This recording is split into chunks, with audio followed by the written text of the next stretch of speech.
Hello everyone, সবাই কেমন আছো বলো? আশা করি সবাই খুব ভালো আছো, আর আমিও কিন্তু ভীষণ ভালো আছি তোমাদের ভালোবাসা আর আশীর্বাদে। তো বন্ধুরা, আজকে চলে এসেছি তোমাদের সাথে একটা নতুন ভিডিও নিয়ে। ভিডিওটা হচ্ছে বাবা ভোলেনাথকে নিয়ে।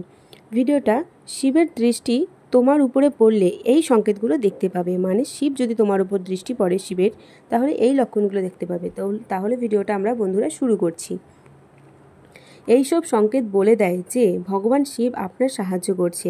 আপনি যেই দেবতার পুজো করেন না কেন, হনুমানজির পুজো করুন বা মা দুর্গার পুজো করুন বা ভগবান রামের পুজো করুন অথবা ভগবান কৃষ্ণের পূজা করুন, তাও এই সংকেতগুলো বলে দেয় যে ভগবান শিব আপনার সাহায্য করছেন। অনেক সময় এটা হয় যে আপনি অন্য কোনো দেবতার পুজো করেন, কিন্তু স্বপ্নে আপনি ভগবান শিবকে দেখতে পান, অথবা আপনি এমনটা অনুভব করেন যে ভগবান শিব আপনার আশেপাশে আছেন, অথবা আপনার যেই শ্রদ্ধা সেটা ধীরে ধীরে ভগবান শিবের প্রতি আকর্ষিত হচ্ছে এবং ভগবান শিবের প্রতি আপনার শ্রদ্ধা ধীরে ধীরে বাড়ছে।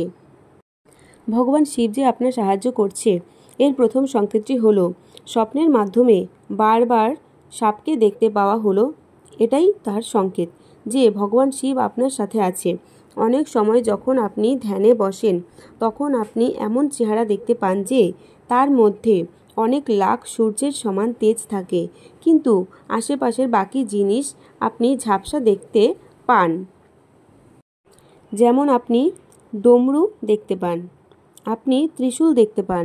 এইসব জিনিস ঝাপসা হলেও চেহারাটা থাকে, যেটা অনেক তেজমান হয়।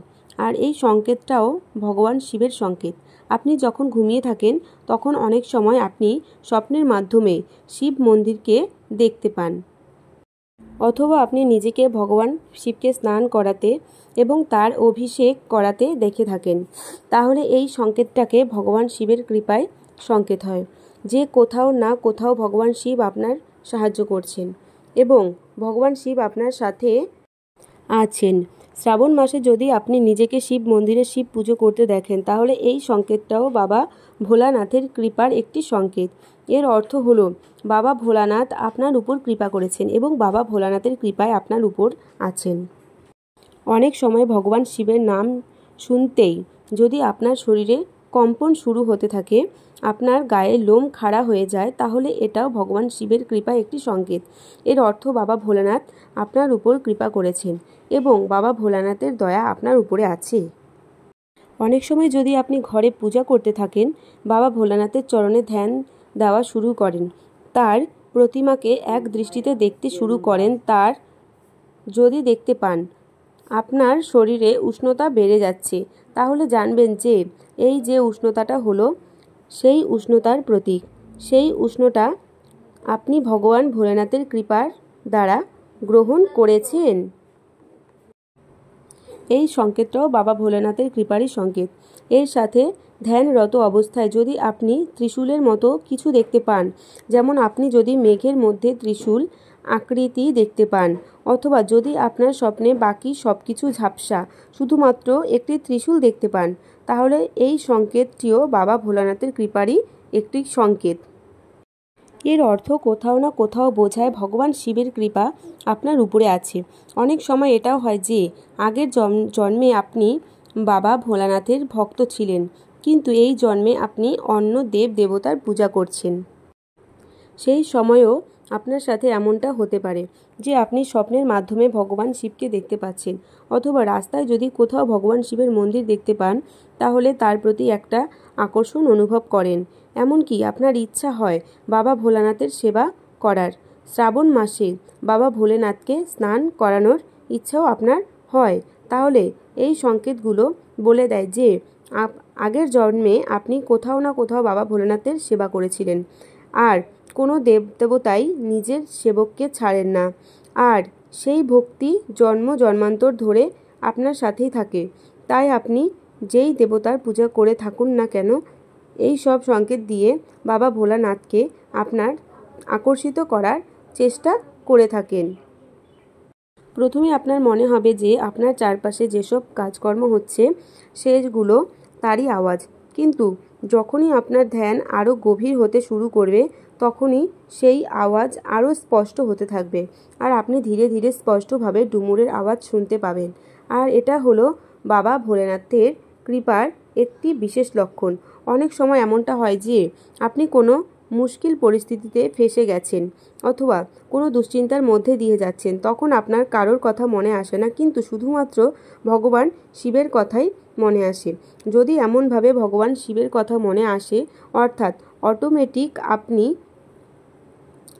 ভগবান শিবের কথা মনে করেন, তাহলে এটা ভগবান শিবেরই একটা সংকেত।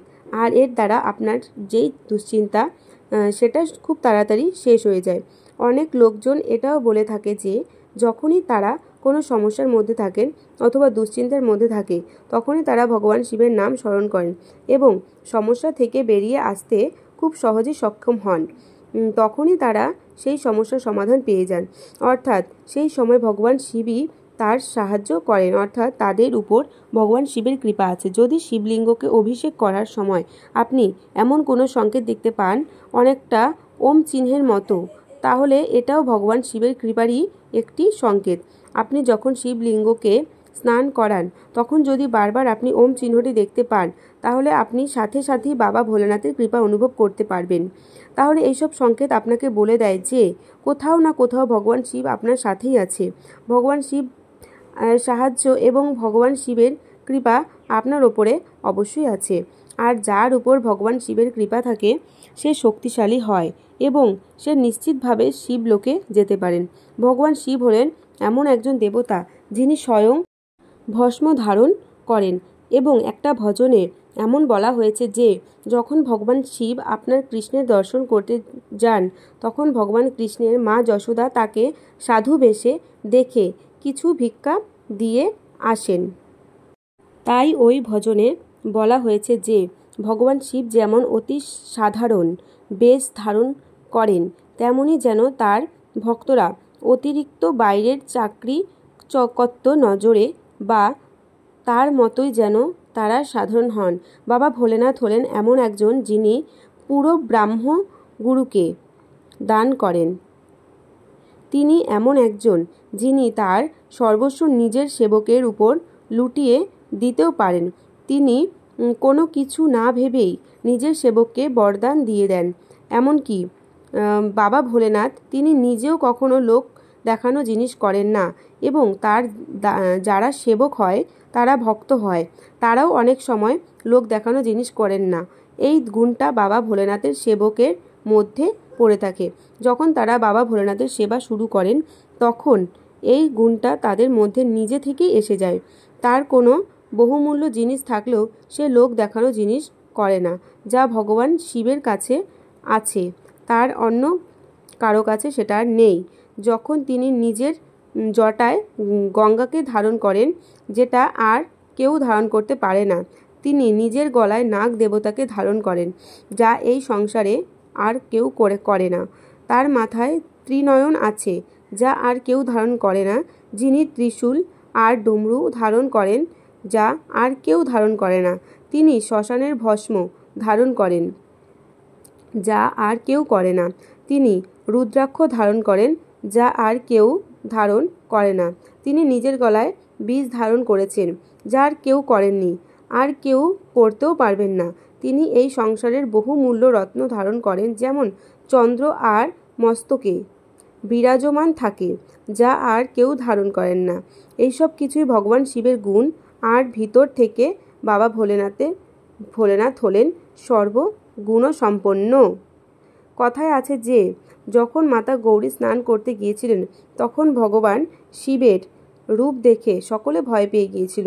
তখন মাতা গৌরী প্রার্থনা করেছিলেন যে হে ভগবান শিব, তুমি তোমার রূপ দেখাও, যেটা দেখে সকলে মুগ্ধ হয়ে যায়। তখন ভগবান শিব সেই রূপ ধারণ করেছিলেন।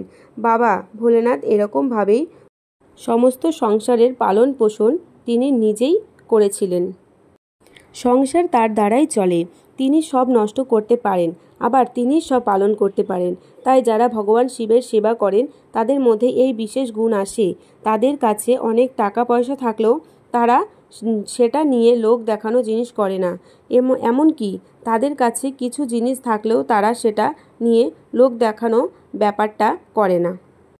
তাই কখনোই নিজেদেরকে বিশাল বড় কিছু ভেবে উপস্থাপন করে না। যদি এইভাবে সংকেত আপনারা আপনাদের জীবনে দেখতে পান, তাহলে বুঝে নেবেন যে আপনাদের উপর ভগবান শিবের কৃপা আছে। আর এই সংকেতগুলো হলো ভগবান শিবের সাহায্য করার সংকেত, অর্থাৎ তিনি সব জায়গায় আপনার সাহায্য করবেন। তো বন্ধুরা, এই সংকেতগুলো দেখতে পেলেই কিন্তু বুঝবেন যে ভগবান স্বয়ং মহাদেব তোমাদের ওপর কৃপা দৃষ্টি করেছে। সংকেতগুলো কি কি পুরোটা প্রথম থেকে শেষ পর্যন্ত আমি বলে দিলাম। তোমরা ভিডিওটা সবাই একটু ভালো করে দেখো, তাহলে তোমরা বুঝতে পারবে পুরো ভিডিওটা কি বা কী। তো ভিডিওটা এই পর্যন্তই, আর বেশি বড় করব না। ভালো লাগলে লাইক, কমেন্ট, শেয়ার আর সাবস্ক্রাইব করে দিও চ্যানেলটা, আর বেল আইকনটা টং করে বাজিয়ে দিও যাতে আমার কোনো নোটিফিকেশন তোমাদের কাছে সবার আগে পৌঁছে যায়।